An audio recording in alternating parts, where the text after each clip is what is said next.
इस समय हम उपस्थित है अरौली बाजार के क्वांटम कोचिंग सेंटर, जो अरौली बाजार के बगरा देऊ रोड पे स्थित है। और यहाँ पीछे सभी बच्चे उपस्थित हैं जो इस कोचिंग सेंटर में शिक्षा दीक्षा ग्रहण करते हैं और सर लोग भी उपस्थित हैं।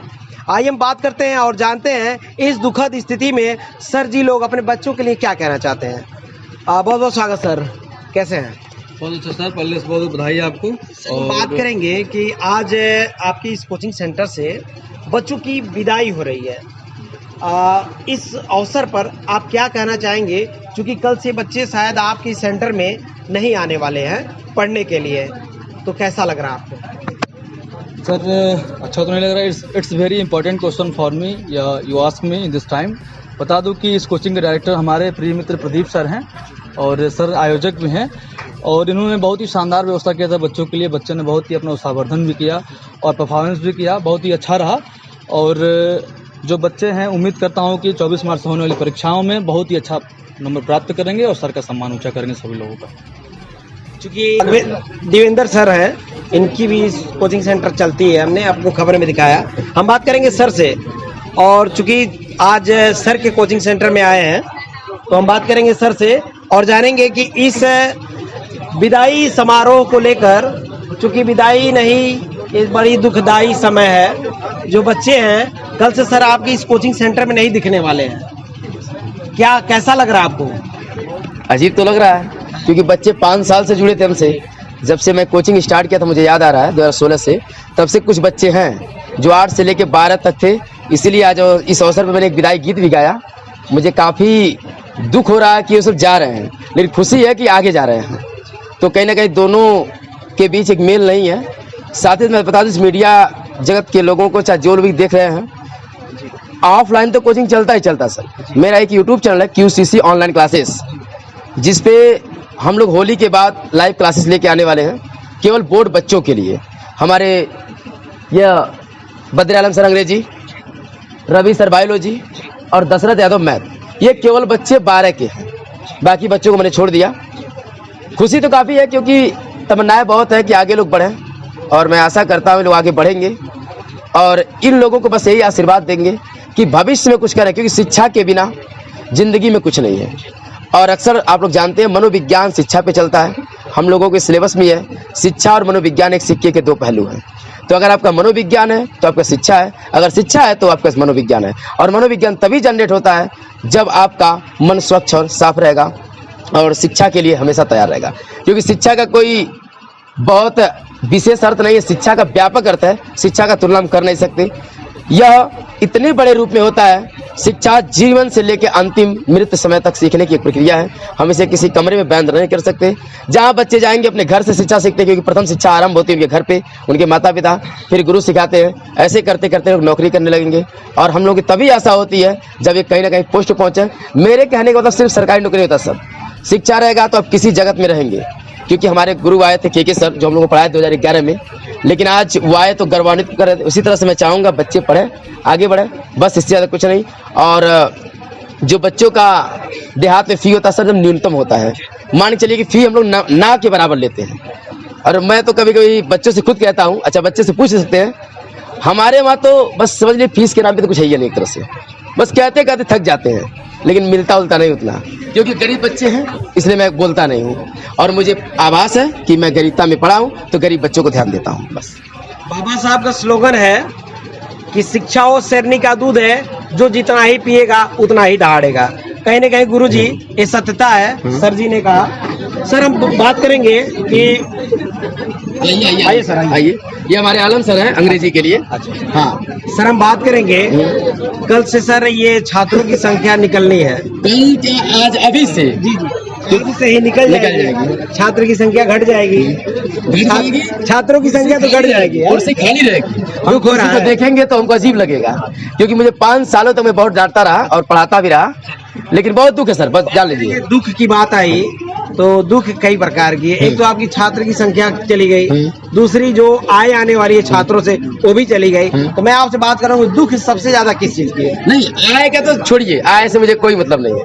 मुझे दिक्कत है 5 सालों का रिश्ता जो ये गुरु शिष्य का था, वो दूर जा रहा है। जबकि इससे कोई दिक्कत हमको नहीं है, क्योंकि कहीं ना कहीं शिक्षा लेने जाएंगे लोग। और रही बात आय की, तो सर हम लोग इसको बिजनेस नहीं बना के चलते हैं, ये हम लोग का प्रोफेशन है।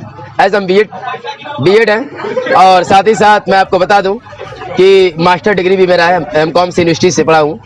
और बच्चों का मैं आपको बता दूं, आपके इस चैनल से मैं आपको बताना चाहता हूं, जैसे अगले जब आप विदाई समारोह में आएंगे तो हमारे यूट्यूब चैनल पे 10 के सुपर सब्सक्राइबर होंगे और लाइव क्लासेस का एक सीरीज होगा, क्योंकि अब हमारे पास न कितने बच्चे हैं बल्कि 3000 से ऊपर बच्चे मेरे सब्सक्राइबर हैं, यानी 3000 बच्चे मेरे परमानेंट जुड़ चुके हैं, जो राजस्थान बिहार वगैरह से भी हैं ऑनलाइन से। हाँ सर, तो अब बच्चे कम होने वाले नहीं है, रोज बढ़ रहे हैं। वीडियो का इंतजार है, लेकिन बस बच्चों की विदाई में थे इसलिए वीडियो नहीं दे पा रहे थे। बात करेंगे सर उस आप जो चैनल बना रखे हैं उस चैनल पे किसी चीज की तैयारी कराते हैं या सिर्फ बेसिक स्कूल की तैयारी कराते हैं? हमारा सर 2 चैनल है, एक पीएस अमेजिंग फैक्ट और दूसरा क्यूसीसी ऑनलाइन क्लासेस। क्यूसीसी ऑनलाइन क्लासेस में हमारे द्वारा पढ़ाया जाता है। अब ये कहेंगे एकेडमिक, तो एकेडमिक पढ़ाया जाता है, साथ ही कंपटीशन प्रतियोगी परीक्षाओं की तैयारी कराई जाती है। तो हमारे सर लोग सहयोगी हैं, तकरीबन 800 सुपर वीडियो अपलोडेड है। और एक जो पीएस अमेजिंग फैक्ट है उसमें जितने फंक्शन होंगे वो सारा वीडियो अपलोड करेंगे। कहीं हम घूमने जाते हैं, ब्लॉगिंग करते हैं, बच्चों को दिखा देते हैं मैं नेपाल में आया कहीं। तो मेरा 2 चैनल है, एक पे 1400 सब्सक्राइबर और एक पे 3000 सब्सक्राइबर है, जो मेरे परमानेंट है, कोई दिक्कत इसमें नहीं है। और ये बच्चे जा रहे हैं तो दुख है लेकिन खुशी भी है, क्योंकि आगे जा रहे हैं, ये नहीं पीछे। मैं आशा करता हूँ बढ़िया नंबर। अच्छा, आलम सर हैं जो इंग्लिश के टीचर हैं, सर यही आप पढ़ाते हैं सर के साथ? जी। सर हम आपसे बात करेंगे, इस ऐरोली बाजार में बहुत सारे कोचिंग सेंटर हैं और जितनी संख्या दिख रही है सर, इतना ही हर जगह संख्याएं देखने को मिलती है। क्या वजह है कि सर बच्चे कोचिंग सेंटर में आते हैं जबकि विद्यालय में तो ये सारी शिक्षा दीक्षा दी जाती है? क्या वजह है कि कोचिंग सेंटर में आना पड़ता है, विद्यालय में नहीं मिल पाता है? चलिए, सबसे पहले जैसा कि आपका न्यूज चैनल का नाम है फास्टर प्लस, दूध का दूध और पानी का पानी आप कर देते हैं, इसके लिए तहे दिल से हमारे क्वांटम कोचिंग सेंटर से आपको बहुत बहुत स्वागत है आपका। और मैं आपको बता दूं कि आपने प्रश्न किया कि स्कूल पे न जाकर के कोचिंग में क्यों आते हैं। इसका रीजन सिर्फ यही है कि यहाँ पे कोचिंग सेंटर में बच्चों को हर स्तर से, जो बच्चे जो होते हैं वो बहुत ही लो लेवल से आते हैं और धीरे धीरे उनको पढ़ा करके हम लोग जो है कि हाई स्तर पर उनको पहुंचाने का कार्य करते हैं।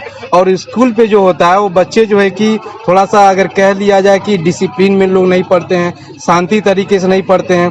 यहाँ क्लास में जो होता है वो बच्चों की संख्या कम होती है और अच्छे तरीके से हम लोग मैनेज करते हैं और 100% अपना एफर्ट देने का प्रयास करते हैं और बच्चों को वीकली और मंथली टेस्ट के द्वारा इनका विकास किया जाता है शिक्षा के क्षेत्र में। बात करेंगे, आप चूंकि काफी गुणवत्ता से यहाँ शिक्षा दीक्षा देने का काम करते हैं, ये बच्चे हैं हाई स्कूल और इंटर के, ओनली फॉर इंटर के हैं, सॉरी जी, ओनली फॉर इंटर के बच्चे हैं।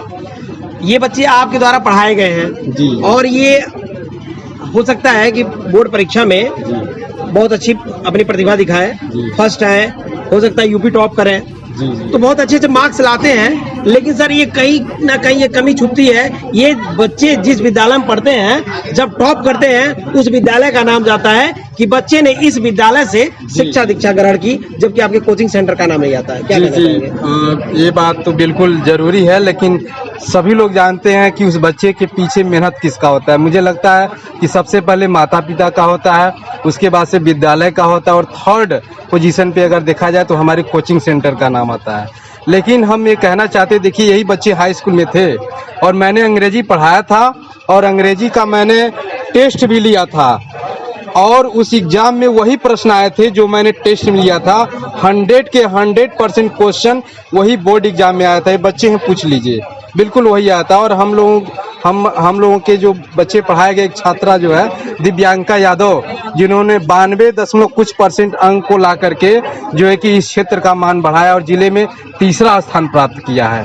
तो यहाँ पे वही पढ़ाए जाते हैं जो एग्जाम पेपर में जो प्रश्न छपते हैं वही यहाँ पे पढ़ाया जाता है और 100% हम लोग का प्रयास यही रहता है।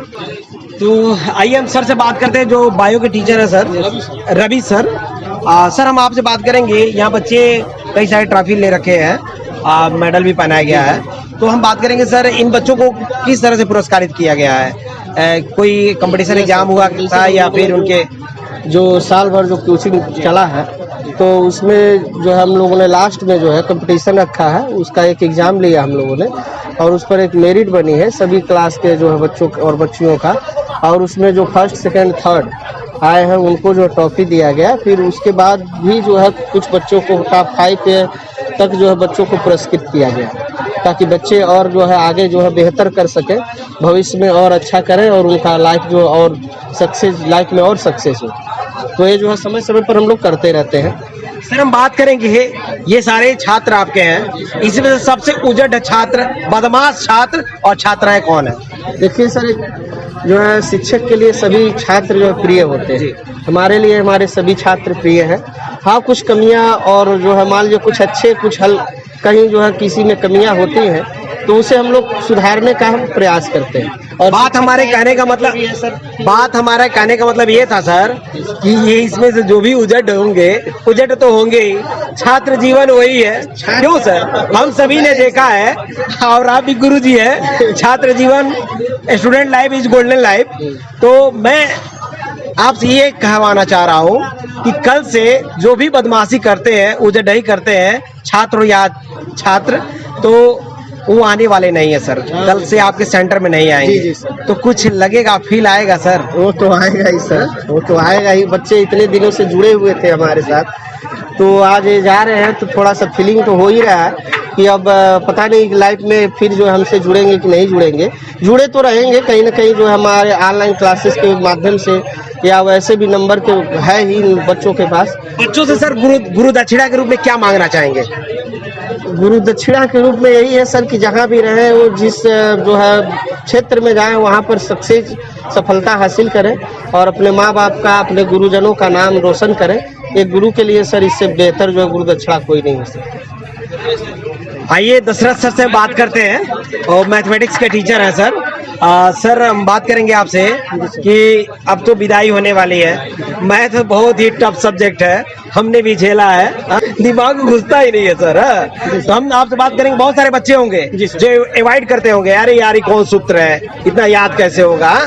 तो बहुत सारे बदमाश इसमें छात्र होंगे, कल से नहीं आने वाले, उनके लिए क्या कहना चाहेंगे? सर उनके लिए तो हम यही कहना चाहेंगे, बदमाश तो अब तक थे, लेकिन अब उन्हें जब आया एग्जाम की डेट तो उनको बदमाशी भूल गए और वे इस समय हमें याद कर रहे हैं। आखिर में आपसे बात करेंगे कि बहुत सारे कोचिंग सेंटर हैं जिनकी विदाई समारोह हुई, विद्यालय भी रहे, कोचिंग भी रहे, तो उन सभी कोचिंग सेंटर का एक मोटो गया है कि जो भी बच्चा इस बार यूपी बोर्ड में हाई स्कूल या इंटर में क्वालिफाई करता, अच्छे नंबर लाता है, तो उसको हमारे कोचिंग सेंटर से ये उपहार जाएगा। तो मैं जानना चाहूंगा कि आपके कोचिंग सेंटर से उन बच्चों प्रतिभागी जो होंगे बच्चे, उन बच्चों के लिए क्या देना चाहेंगे? सबसे पहले मैं ये बता दूं, जैसे अदरवाइज कोचिंग सेंटर लोग जाते हैं, हम लोग बस एक जैसे भाई हैं, सभी लोग मित्र हैं। हर कोचिंग सेंटर में विदाई समारोह में अनाउंस किया जा रहा है और हमारे वहाँ लोग आए थे, अनाउंस भी किए थे। हम भी कह रहे हैं अगर टॉप 10 में कोई आ जा रहा है, कोई यूपी में टॉप 10 में रहा है, तो जो भी हमारे अध्यापक लोग हैं वो मिल के उस बच्चे को लैपटॉप दिया जाएगा। अब लैपटॉप देने का वजह है, अगर मैं बाइक दूंगा तो दिन भर घूमेगा लेके, अब लैपटॉप देंगे तो पिक्चर देखना पड़ेगा, अलग बात है। लेकिन मैं तो जब लैपटॉप अगर दूंगा तो ऐसा सॉफ्टवेयर डलवाऊंगा कि पढ़ाई करने से कुछ खुलवा नहीं करेगा, या तो पढ़ेगा तो फेंक देगा। तो इसलिए मैं जो लैपटॉप दूंगा वो केवल एजुकेशन के लिए होगा, ऐसा मैं सॉफ्टवेयर मोटिव करा दूंगा, क्योंकि वो एजुकेशन के लिए मैं दूंगा। मैंने देखा कि जब लैपटॉप वितरण हो रहा था जगह जगह, तो काफी बच्चों ने, मेरे गाँव के भी बच्चे पाए थे, किसी जगह में पढ़ रहे थे कम, ज्यादा लोग पिक्चर और गाना देख रहे थे, पबजी फ्री फायर मोबाइल लोग खेल रहे हैं। इन लोगों को नहीं पता है कि जो उम्र होता है, जो जिस पड़ाव में लोग रहते हैं 9 से 12वीं तक, से किशोरावस्था के नाम से हम जानते हैं, इस उम्र को टीनेज या तूफानी अवस्था भी कहते हैं। इसमें ये नहीं है कि ये लोग, दुनिया के सभी लोग विचलित होते हैं, लेकिन कोई समय में सुधर जाता है तो कोई बिगड़ जाता है। और जो इंसान 9, 10, 11, 12 में सुधर गया, उसे धरती की कोई भी शक्ति रोक नहीं सकती। वो भविष्य में, इतिहास में झंडे गाड़ेगा। और आप सुने होंगे कि जो होशियार होते हैं, जो समझदार होते हैं, वो इतिहास पढ़ते हैं, लेकिन जो पागल होते हैं पढ़ाई के पीछे, वो इतिहास लिखते हैं। जैसे कि हमारे देश के पूर्व राष्ट्रपति डॉक्टर APJ अब्दुल कलाम थे। ठीक, तो इस तरह से मैं ये कहूँगा, अगर कोई टॉप 10 में आ गया, मतलब कि यूपी बोर्ड में 10वां स्थान किसी में पा गया, तो हमारे कोचिंग की तरफ से उसे हम लैपटॉप देंगे, वो भी पढ़ाई के लिए। तो बच्चे जग जाइए नींद से और सर के द्वारा लैपटॉप लेने के लिए तैयार हो जाइए। सर का कहना यह है कि इसी कोचिंग सेंटर के बच्चे नहीं, बल्कि कहीं के भी बच्चे हो जो टॉप करेंगे, उन्हें हमारे कोचिंग सेंटर से एक लैपटॉप दिया जाएगा।